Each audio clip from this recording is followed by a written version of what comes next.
中国官媒昨天发布消息，广东省长马兴瑞接替成全国出任中共维吾尔自治区党委书记。报道，中共中央日前决定，成全国不再兼任维吾尔自治区党委书记、常委、委员职务，另有任用。在主政西藏时就维稳手法强硬的成全国，自2016年入东土以来，扩建集中营，关押上百万维吾尔人，被指涉及酷刑和活摘器官等反人类罪行。此外，当局还在东突厥产强制消除民族文化，被指种族灭绝。因对维吾尔人进行种族灭绝而饱受批评的中国，面对出生率下降，已开始采取新措施。日前，吉林省印发了一项促进人口发展的方案，提到支持银行机构为符合条件的夫妇最高提供20万元婚育消费贷款，按生育1孩、2孩、3孩分别给予不同程度降息优惠。吉林省出台上述实施方案的背景是近年来东北地区出生率走低，人口呈现负增长态势。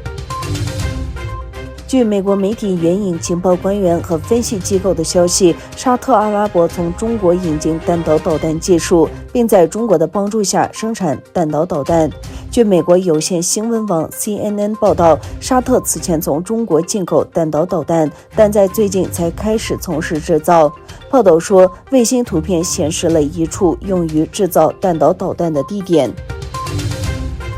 美国总统拜登23日签署通过了维吾尔族强迫劳动预防法，规定只有能够证明他们的产品不是用强迫劳动制造的公司，才会被免除从东突厥散进口商品的禁令。对此，北京表示，这是华盛顿在利用涉疆问题搞阴谋诡计，试图遏制中国发展。中国外交部发言人周立坚指责美方反复借涉疆问题造谣生事，实质是打着人权的幌子搞政治操弄和经济霸凌，企图破坏新疆繁荣稳定，遏制中国发展。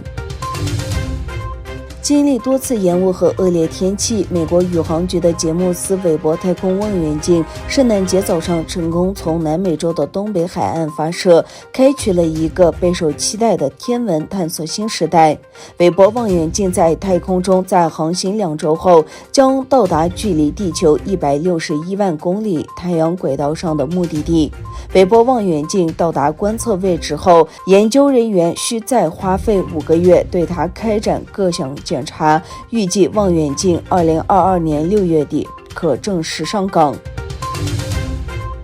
Steam 游戏平台是目前世界范围内最受欢迎的游戏平台之一。自12月22号以来，中国就有很多玩家反映 Steam 商店页面打不开， Steam 登录不上去的情况。经查询， Steam 商店域名确实已经被列入黑名单。Steam 不受中国监管的运作模式被认为带来了挑战，这也被认为是 Steam 与中共审查部门在游戏领域新的渐强行径。